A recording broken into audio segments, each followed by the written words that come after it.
14 years ago, John Stossel, you know him as a newsman, and he did a documentary called I Can't Help Myself. It was talking about addiction in America and the fact that that has become such a byword, a watchword, whether it's drugs or alcohol, and the numerous kinds of drugs and the multiplied numbers of alcohol or sex addiction or food addiction, that we have so many possibilities of addictions. And one writer said that it really comes down to excuses.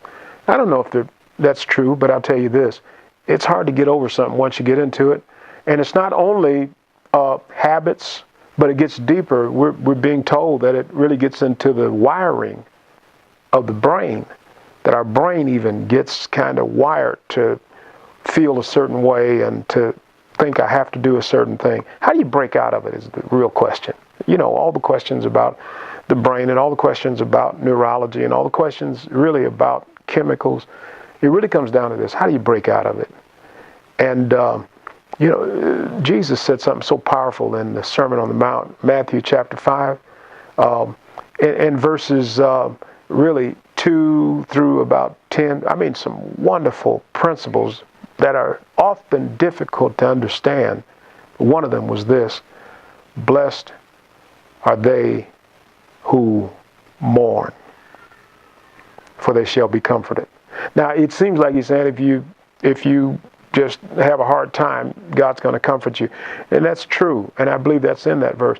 But it's saying something more than that. When you come to the place of crying, when you come to the place of helplessness and hopelessness, you can turn to God, and He'll comfort. And it doesn't mean pacify. Comfort, from the original Latin word, fortify, strengthen, come with. So He comes with strength to the person who recognizes their hopelessness and helplessness without Him. Addiction. Yeah. Addiction is one of those hopeless and helpless moments. But God is available at that very moment. We're dealing with a little bit of that in our Sunday teachings at Loveland Church. I invite you to come to be a part of it. But enjoy this. And remember that He's right there if you need comfort. Just admit that you need it. He'll give you strength.